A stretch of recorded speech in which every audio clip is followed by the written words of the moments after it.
ప్రెగ్నెన్సీలో తప్పకుండా చేయాల్సిన ఎక్సర్సైజ్ ఏంటి? I'm doctor Ramya, gynaecologist from Vijayawada. Moderate intensity aerobic exercises చేయడం అనేది ఇంపార్టెంట్ ప్రెగ్నెన్సీలో.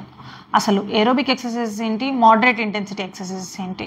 ఇప్పుడు మోడరేట్ ఇంటెన్సిటీ అంటే కొద్దిగా నువ్వు చేసే మూమెంట్ అనేది నీ హార్ట్ రేట్ని కొద్ది వరకు పెంచగలగాలి. ప్లస్ ఏరోబిక్ ఎక్సర్సైజెస్ ఏంటంటే నీ లార్జ్ మజిల్స్ అన్నీ కూడాను వర్క్ చేయాలి.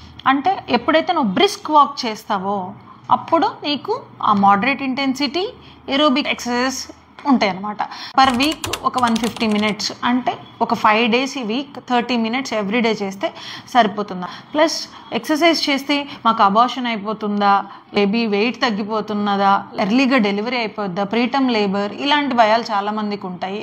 ఎక్సర్సైజ్ చేయడం వల్ల అలాంటివి ఉండవు అంటిల్ అన్లెస్ మీకేదన్నా కాంప్లికేషన్స్ ఉంటే, అంటే మాయ కొద్ది కింది వైపుకు ఉండడము, సర్వైకల్ ఎన్సర్క్యులేజ్ వేయడము, మీ ఆప్స్ గైని మీకు ఏమైనా రికమెండ్ చేశారు బెడ్ రెస్ట్, అలాంటి కండిషన్ ఉన్న వాళ్ళు ఇలాంటివి చేయకుండా ఉంటే సరిపోతుందండి.